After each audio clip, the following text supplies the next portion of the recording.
Mm, Buenas tardes. Lamentablemente estoy grabando esta clase por segunda vez.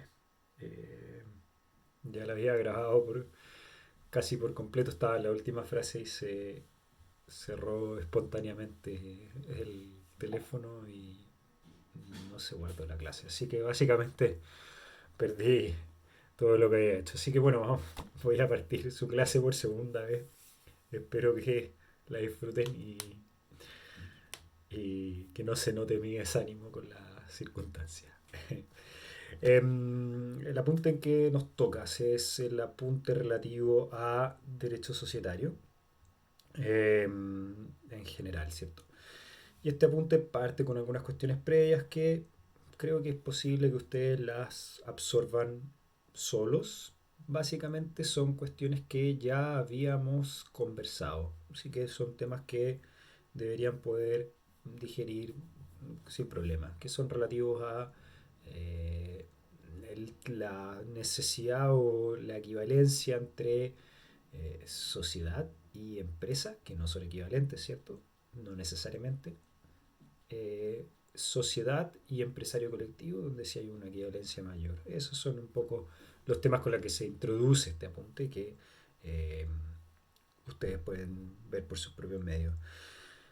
Comenzamos entonces con la definición de sociedad que está en el artículo 2053 del Código Civil y es un concepto correcto, es un concepto bien bueno. No hace distinción entre la sociedad civil y la sociedad comercial, sin perjuicio de que está en el Código Civil, es completamente aplicable a nosotros sin ningún problema. Em, la definición dice que sociedad o compañía es un contrato por el cual dos o más personas acuerdan poner algo en común eh, con la mira de repartirse entre sí los beneficios que de ello provengan. O sea, entregar algo en común, explotarlo y obtener beneficios. Este concepto legal sigue con una frase adicional que dice que la sociedad forma una persona jurídica distinta de los socios individualmente considerados. Esta frase adicional es importante porque destaca algo, destaca que el contrato de sociedad o la sociedad tiene un aspecto como contrato propiamente tal y tiene un aspecto como una persona jurídica que resulta de ese contrato y que se mantiene en el tiempo, ¿cierto? Entonces tiene este contrato la particularidad de tener dos valores. Tiene el valor como contrato propiamente tal y tiene el valor como una persona jurídica que resulta de ese contrato. El concepto pone más el acento en el contrato propiamente tal antes que en el factor de la persona jurídica. Sin embargo, efectivamente lo considera y eso está bien. Lo menciona al menos, pero no lo trata con todo el desarrollo que podría tratarlo de inmediato. Mm, el- la sociedad en tanto contrato eh,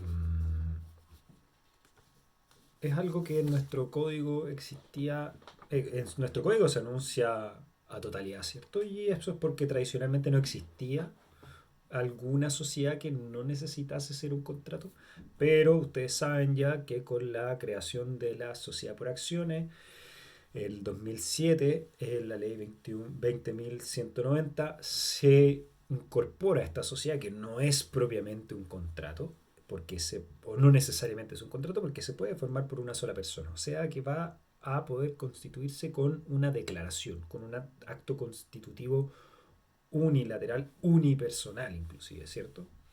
Eh, lo que antes no existía, ¿cierto? Entonces el concepto afirma que la sociedad es un contrato a rajatabla, pero ya saben que hoy por hoy eso está un tanto matizado, ¿cierto? Eh, los demás tipos societarios sí responden bastante bien a este concepto, sin perjuicio de que esto del contrato, vamos a ver que en cierto sentido se ve matizado. Eh, es, es es un contrato, pero es distinto a lo que nosotros solemos entender y solemos aceptar como característica de un contrato. Ese contrato que celebran los socios fundadores también puede llamarse estatuto. estatuto social. Son las reglas que van a organizar y a regir la sociedad hacia adelante. En las relaciones dentro de la sociedad y hacia afuera también de la sociedad. Entre los socios y también hacia afuera de los socios. Hacia terceros, ¿cierto? Eso se regula esencialmente por el contrato social, que se puede llamar también estatuto social. Vista como contrato, la sociedad tiene características o puede ser objeto de las mismas clasificaciones que aplicamos a los contratos en general, ¿cierto? Primero, se puede decir que es un contrato bilateral. Los socios se obligan recíprocamente y cada uno de los socios tiene una obligación. ¿Cuál es esa obligación? Su obligación es efectuar un aporte. Efectuar un aporte. Esa es la primera obligación que nace para los socios del contrato y va a pesar sobre todos por igual, ¿cierto? Uno en favor de los otros. Esa obligación de hacer un aporte es de poner algo en común. Cuando decimos que es poner algo en común, no es que estemos diciendo que se forme una comunidad, por el contrario, ¿cierto? Ya saben que la sociedad, en cierta forma, es fácil distinguirla de eh, lo que es una comunidad, ¿cierto? Ahora, esa cosa en que se pone en común no va a ser algo que sean propietarios todos los socios, como sería en una comunidad, sino que es algo de lo que va a ser propietario propiamente la sociedad. Es la sociedad la que se va a hacer dueña de ese aporte que realizan los socios. Segundo, es un contrato oneroso. Eh, el contrato persigue la utilidad de todos los contratantes. ¿Cuál es esa utilidad? Es los beneficios que van a repartir los socios eh, o que buscan repartir los socios al momento de celebrar la sociedad, ¿cierto? Se esperan que haya una utilidad y esa utilidad repartirla entre todos. Tercero, es un contrato conmutativo, ¿cierto? Dentro de lo oneroso es conmutativo. Las obligaciones se miran como equivalentes entre los distintos socios y no sujetas a la circunstancia incierta de ganancia o pérdida. Este último punto igual hay que ahondar un poco más, porque la verdad es que la sociedad en sí tiene una circunstancia incierta de ganancia o pérdida. Puede ser que se gane o puede ser que se pierda con el ejercicio de la sociedad. Pero decimos que es conmutativo porque siempre va a existir eh, correlativo a un aporte una posibilidad de participar en los beneficios. Y esos beneficios van a ser, en principio, equivalentes al aporte que se hace. Si nada más se dice en el contrato, a cada socio le toca un porcentaje de beneficios equivalente a su aporte. Si hubo un 30% de aporte de mi persona, a mí me correspondería en un 30% de las utilidades. Eso, en principio, para las sociedades de personas. Pero esas utilidades son eventuales, ¿cierto? Pueden llegar a existir o no. Y ahí pondría ese pequeño matiz de incertidumbre, de ganancia o pérdida, pero no respecto de las obligaciones. Esas obligaciones y derechos son equivalentes. Son equivalentes. Cuarto es un contrato principal, no merece mayores comentarios. Y quinto es generalmente solemne. Hay dos sociedades que son consensuales, que son la sociedad colectiva civil y la sociedad en comandita simple civil. Esas dos pueden ser solamente meramente consensuales, no necesitan traducirse en ningún acto formal. Las otras, todas las demás, incluso la colectiva comercial, van a necesitar solemnidades, va a depender de qué tipo de sociedad sea, cuál solemnidad se exige, pero todas exigen solemnidades. Lo que, claro, nos permite a decir que son generalmente solemnes y las que son más importantes en especial para nosotros son todas solemnes, ¿cierto? Y esas solemnidades generalmente van a ser escritura pública, extracto, publicación e inscripción del extracto. La naturaleza jurídica entonces de la sociedad tiene dos aspectos, contractual y la persona jurídica que resulta. Esto es lo que va a determinar lo que vamos a estudiar hacia adelante en este punto. Primero vamos con el contrato, más adelante vamos a tocar el tema de la sociedad. Pero yo les dije ya que este contrato es un tanto especial, es un tanto particular, porque podemos ver casos en los cuales eh, su funcionamiento posterior, una vez que ya se celebró el contrato de sociedad, su funcionamiento posterior no responde plenamente a lo que nosotros solemos entender como propio de un contrato. El mejor ejemplo es la sociedad anónima y es sobre la que nos vamos a hacer referencia ahora. Para modificar un estatuto, para modificar un contrato en general, ¿cierto? Necesitamos el acuerdo de todas las partes. Para modificar los estatutos en una sociedad de personas, más adelante vamos a ver esta distinción, pero en el fondo pone las de persona a la sociedad anónima fundamentalmente. En la sociedad de personas en general basta también con que estén todos de acuerdo. Y eso funciona muy parecido, ¿cierto?, a cualquier contrato. Están todos de acuerdo, pueden modificar el contrato social, modificar los estatutos. Pero para el caso de la sociedad anónima, no necesitamos que todos estén de acuerdo. Basta con que exista una determinada mayoría de accionistas que estén de acuerdo para modificar el contrato y que esa modificación afecte a todos. Es un efecto expansivo, si se quiere, del contrato que es anormal para cualquier contrato, muy comprensible para el contrato de sociedad anónima y quien demuestra esta naturaleza particular. Lo segundo es que, claro, en general entrar y salir de un contrato depende de que uno esté de acuerdo con el otro contratante. Por ejemplo, si queremos incluir a un tercero, tendríamos que estar de acuerdo todos, ¿cierto? En el contrato que hayamos celebrado. Eso es también así para las sociedades de personas, sin duda. Se necesita que todos estén de acuerdo para que alguien entre o alguien salga. Pero, de nuevo, para la sociedad anónima, yo no necesito el consentimiento de los demás, no necesito el consentimiento de nadie para vender acciones y salir de la sociedad o comprar acciones y entrar a ella. Se atenúa este carácter contractual de nuevo. Tercero, eh, para yo verme sujeto a un contrato, en general necesito haber sido parte de ese contrato o haber hecho la modificación del contrato que me hace parte del mismo, ¿cierto? Para el caso de la sociedad anónima, de nuevo, eso no es así. Basta con que yo adquiera una acción para verme sujeto a lo que dispone ese contrato.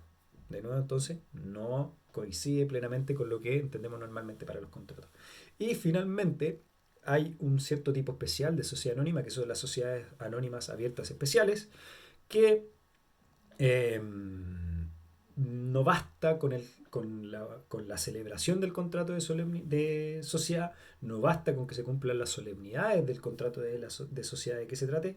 Para que llegue a existir esa sociedad, necesitamos una autorización o visación de la autoridad, del organismo competente de algún órgano del Estado, del organismo competente del Estado, ¿cierto?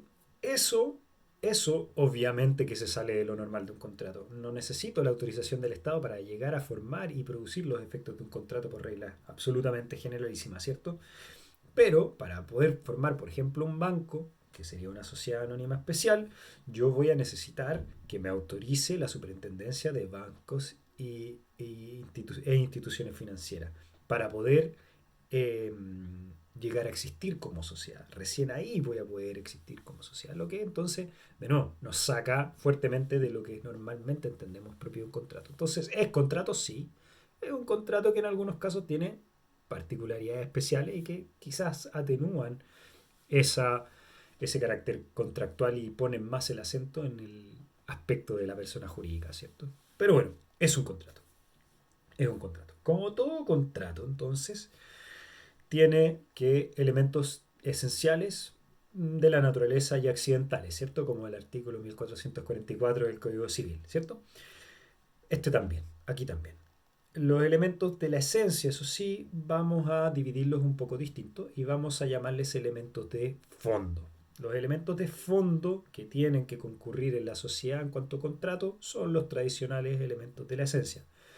Capacidad, voluntad o consentimiento exento de vicios, objeto lícito, causa lícita, cumplimiento de las solemnidades que la ley exige, ¿cierto? Y si alguno de estos se falta, lo que se va a producir es la nulidad absoluta, ¿cierto? O incluso más uno podría decir que eh, se produce una inexistencia, pero la nulidad absoluta. Segundo, tenemos elementos de fondos que son propios de este contrato en tanto sociedad, en tanto esta especialísima categoría de contrato. Y son los siguientes, son cuatro. Los aportes de los socios, la participación en los beneficios, la, eh, la en el nombre clásico, la teoría clásica, la contribución en las pérdidas, que nosotros preferimos llamarle participación en los riesgos, que es una definición más moderna. Y cuarto, eh, también para una doctrina más clásica, el affectio societatis o ius fraternis. Vamos a después entrar en el detalle de ese. Respecto del primero de todos ellos, el aporte de los socios, cada persona que va a formar parte de la sociedad tiene que realizar un aporte. Es necesario que exista, es una condición sine qua non. Sin eso no hay sociedad. Tiene que haberse aportado algo por cada una de las personas a la sociedad, ninguno puede quedar liberado de ello. Esto no solo resulta del artículo 2053 que define a la sociedad en el Código Civil, sino también, por ejemplo, del artículo 20.000, perdón, 2000, del artículo 2055, 2055, que nos dice que no hay sociedad si es que no ocurre que cada uno de los socios ponga algo en común. Sea dinero, sea efectos, sea industria, sea servicio. Esto reténganlo porque va a ser importante hacia adelante.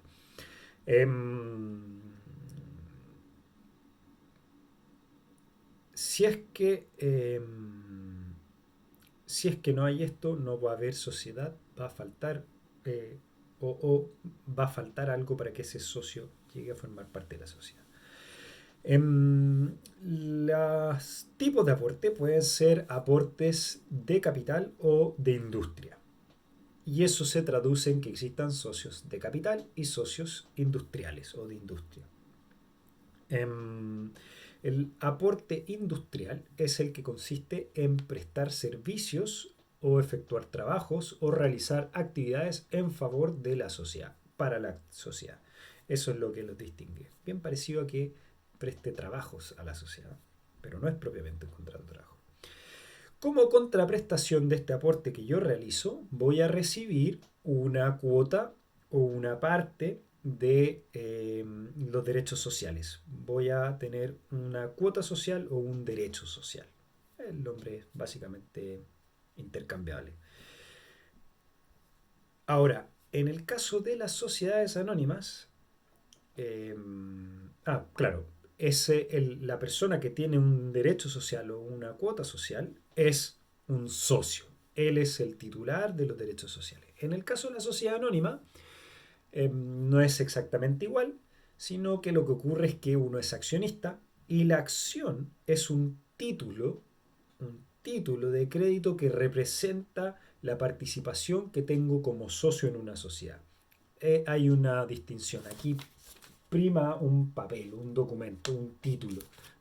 No necesariamente tiene que estar en un papel, pero prima un título, prima un documento que refleja que yo tengo eh, participación en la sociedad, que representa que yo tengo participación en la sociedad. Se confunde con ese título. Son integrados esos derechos al título. No es exactamente igual que lo que ocurre con los socios. El capital social va a ser el resultado de la reunión de esos aportes. ¿Ya? Es el conjunto de los aportes de capital que hacen los socios. Eso es el capital social. El aporte industrial no va a ser propiamente un aporte de capital, no va a formar parte del capital social. Esto es bien curioso porque se suele valorar el aporte industrial en dinero, se suele decir que equivale a 5 millones de pesos, por decir algo, y después en las escrituras es normal verlo incluido dentro del capital, lo que siguiendo esto, siguiendo las normas, no sería plenamente correcto, pero se acostumbra a hacer así o muchos acostumbran a hacerlo así, porque aquí hay una división entre los profesores de derecho comercial. Hay algunos que sostienen que hay que hacerlo, y que de hecho dicen que efectivamente formaría parte del capital. Otros, y es la línea que nosotros seguimos, estiman que no forma parte del capital social. Después van a ver por qué no forma parte del capital social. Ese capital social es pétreo, existe en la escritura, no cambia, no varía, por mucho que la sociedad tenga beneficios, aumente sus bienes, gane dinero o lo pierda, el capital social sigue siendo el que dice la escritura. Lo que va a variar son los activos sociales, las cosas que tiene a su disposición la sociedad, ¿cierto? O su patrimonio neto, lo que resulta de restar los activos con los pasivos, ¿cierto? Esos pueden variar, pueden subir, pueden bajar, pero el capital social se mantiene. Los acreedores no van a ejercer su derecho de prenda general sobre ese capital social, sino que lo van a ejercer sobre el patrimonio neto o el capital efectivo, ¿cierto? Más bien dentro de los activos sociales, dentro de las cosas que la sociedad tiene que puedan ser liquidadas. No de este numerito que uno incluye en la escritura y que habla del capital social, que no representa la realidad de lo que tiene la sociedad hacia el futuro. Es a lo sumo lo que se comprometió a entregarle a un inicio. Ni siquiera que se haya pagado, simplemente se comprometió. Es posible comprometer a entregarlo y que se postergue su entrega para una oportunidad posterior. ¿Qué, qué clase pueden tenerlo? ¿De qué tipo pueden ser los aportes? ¿Cierto? Yo dije ya que hay aporte de capital y aporte industrial, pero la verdad es que se puede distinguir un poquito más todavía. El artículo 2055 del Código Civil y el 376 del Código de Comercio básicamente dicen lo mismo. El Código Civil dice que se puede aportar cualquier cosa apreciable en dinero. Y el artículo 376 del Código de Comercio es, es quizás un poco más elocuente. Dice 376. Pueden ser objeto de aporte el dinero, los créditos, los muebles e inmuebles, las mercedes, los privilegios de invención, el trabajo manual, la mera industria y en general toda cosa comerciable capaz de prestar alguna utilidad. Esto, la verdad es que es básicamente lo mismo que decir cosa comerciable apreciable en dinero, pero es un poco más expresivo, si se quiere, el decir que es una cosa útil, eh, útil para prestar una utilidad, cosa comerciable capaz de prestar una utilidad a la sociedad. Se refiere a que esta cosa que se le entrega es para que la sociedad pueda hacer algo, pueda obtener beneficios con eso. Eso es lo que está detrás. Ahora, ¿qué puede ser en concreto? El mismo código tiene un listado bien desglosado, pero la verdad es que tenemos básicamente tres cosas que pueden ser aporte. Dentro del aporte de capital tenemos dos, y después tenemos el aporte industrial, que sería el tercero. Esto depende cómo lo estamos clasificando entonces, ¿cierto? Dentro del aporte de capital tenemos primero el aporte dinerario. Es un aporte de capital, eh, se puede efectuar al momento de celebrar la sociedad o puede comprometerse su entrega a un momento posterior, pero lo que no va a ser posible es condicionarlo. No puedo condicionar la entrega del aporte a un determinado suceso porque significaría que la sociedad, un elemento esencial de ella, está sujeto a la posibilidad de que no llegue a existir. Es eventual, ¿cierto? Y eh, si eso se permitiese, se produciría una falta de certeza jurídica. Tenemos una sociedad que puede ser que al final no existió porque nunca llegó a existir el aporte, ¿cierto? No es posible, eso no se permite. Tampoco se permite eh, el hacer un aporte en dinero no condicionado, sino que eh, cargado o imputado a utilidades futuras. En el fondo decir, cuando la sociedad gane, vaya ganando plata, en vez de que me la pasen a mí, se la queda a la sociedad y con eso se va pagando mi aporte. Eso tampoco es posible porque, de nuevo, las utilidades son eventuales, no necesariamente se van a producir. Puede ser que haya, puede ser que no, y eso se va a traducir en que esté de nuevo sujeto a una eventualidad, a una circunstancia incierta y falte certeza suficiente para un elemento constitutivo de la sociedad, ¿cierto? Segundo tipo de aportes de capital es el aporte en bienes o especies. Y estos aportes pueden ser cosas corporales o incorporales, muebles o inmuebles, que más o menos es lo que me estaba diciendo el mismo código, ¿cierto? Créditos, muebles, inmuebles, mercedes, privilegios, etcétera. Eso es coincidente con esta parte. Yo le puedo aportar cosas corporales o incorporales a la sociedad y pueden ser muebles o inmuebles o pueden ser cualquier otra de estas clasificaciones, ¿cierto? El aporte que le haga puede ser en propiedad o puede ser en usufructo. Aquí hay una segunda clasificación o una segunda posibilidad. Si yo aporto en propiedad, se tiene que transferir el dominio a la sociedad. Yo tengo que entregárselo y transferir el dominio a la sociedad, se hace dueña. Cualquier riesgo que corra la cosa es un riesgo de la sociedad, no mío, yo ya se lo transferí. Al momento de liquidarse la sociedad, termina la sociedad, le fue bien, le fue mal, se liquida, vamos a terminar con la sociedad. Todas las cosas que la sociedad tiene se venden a terceros, no me la van a devolver a mí, no me la van a devolver a mí. Se vende a terceros y con lo que resulta de esas ventas se van a pagar los pasivos que existan y si sobra algo, ganamos plata, esa plata se reparte, esas utilidades se reparten entre los socios a prorrata de su participación, de sus cuotas. Cada uno recibe lo que le corresponda, ¿cierto? Pero no recibe